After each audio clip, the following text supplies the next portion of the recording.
John Martin. I was born in Ireland. I grew up in Ireland, lived in the US for a while, and I did my master's in counseling psychology at Alliant's Mexico City campus. I'm now working in Bahrain, in the Middle East. I work as a school counselor in the high school, in an international school that's international bilingual school, which caters to Arabic students.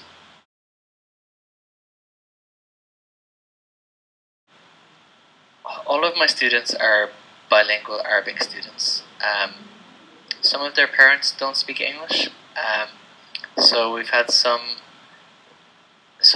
it's been a little bit challenging to communicate with parents in person or by the phone, but generally it's worked out. It hasn't really been a major problem. We've had someone available who can translate. Sometimes the student, or sometimes there's another family member who can speak on behalf of the student or on behalf of the parent. I think maybe a more interesting intercultural communication and challenge has been being faced with the Sunni Shia divisions in society here. Society here, it's a Muslim country, but it's divided on sectarian Shia and Sunni lines, and it's such a sensitive subject that it's almost taboo to discuss it in our school. It seems kind of inappropriate. It's inappropriate to ask someone from which sect they come from, and yet it kind of defines inter-student and inter-group relations in the school. One way this has affected that I've had to deal with this has been some bullying and victimization of Shia students within the school by Sunni students. And just a little tiny bit of background. The Sunni community are the monarchy and the government, and they're a minority. The Shias are a majority, but they don't have as much power.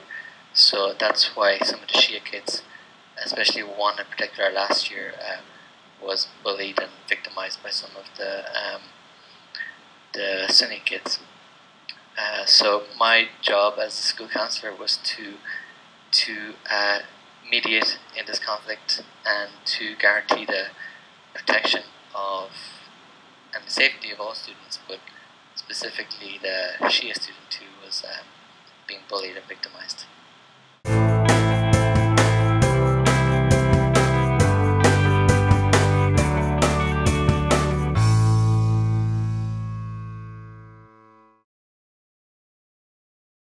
It's kind of a sensitive issue in that as a school counsellor I need to be seen as very neutral and a school counsellor for all students. So I met with individuals and groups of students on both sides, asked them questions, trying to understand the situation. I took a one-down position in which I'm a foreigner who doesn't understand anything and asked the students to help educate me.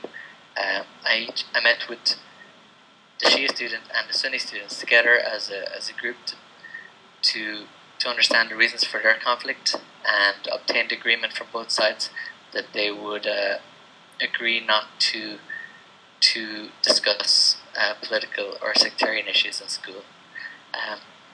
This worked for a while, but when greater external situations happened and events, tensions rose again, and it was necessary for me to bring in more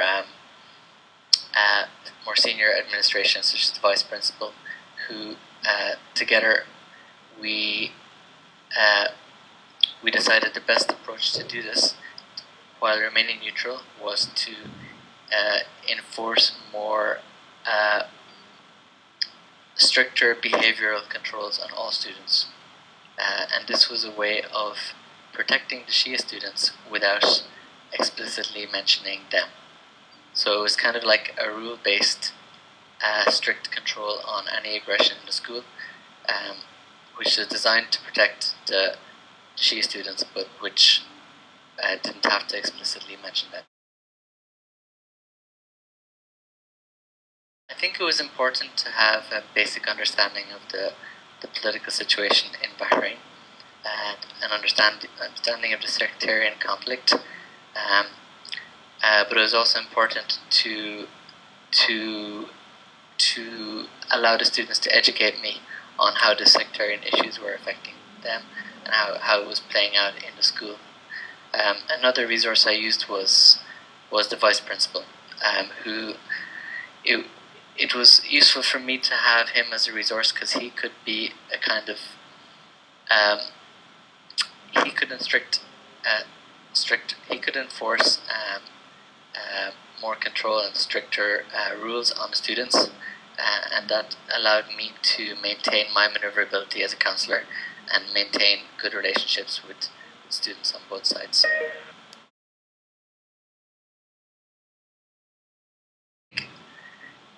As part of my training and my own personal philosophy, I think I've always felt more of a connection with the underdog and the more oppressed members of community.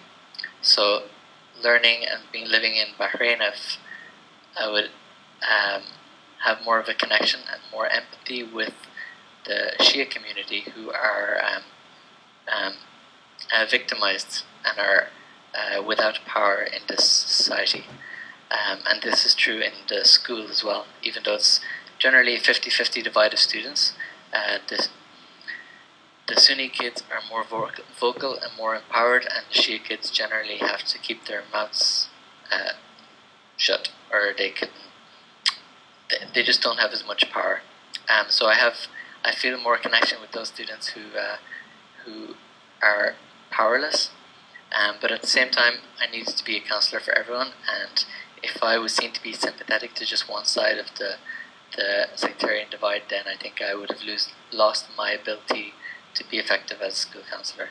So it was important for me to maintain neutrality and empathise with both groups of students, which actually wasn't that hard because each students on both sides are just repeating what they hear at home, what they hear in their communities, and it's inevitable that this would spill out in conflict in the school. So I think what I could do really was to try and limit aggression and conflict in the school. I wasn't unfortunately really able to address the underlying conflict in a more kind of constructive way. I think it would have been really useful to run groups which are either explicitly focusing on sectarian issues or even just developmental issues to try and get these students to talk together more. However, it's such a taboo issue that even acknowledging sectarian issues that exist in the school is not appropriate. So really, I had to kind of limit my goals to try and making sure all the students were safe and to try and limit conflict. I think my multicultural training in my Master's in Counseling Psychology in Mexico City definitely was very helpful. We learned a lot in this program about how our cultural background and upbringing and family background and education all shape our worldview and our biases, and it's important. We learned a lot about our biases, and in this conflict as well, I entered this conflict with certain biases and with certain empathies. So it was important for me to be aware of them and not to allow those biases or empathies to damage my relationship with students on either side of the conflict. So I think it was important for me, or would have been important to have learned more about sectarian divisions within Islam, and especially in today's world in which these sectarian divisions are really affecting local, regional and international relations. It's important that graduate psychology students would learn about some background on this.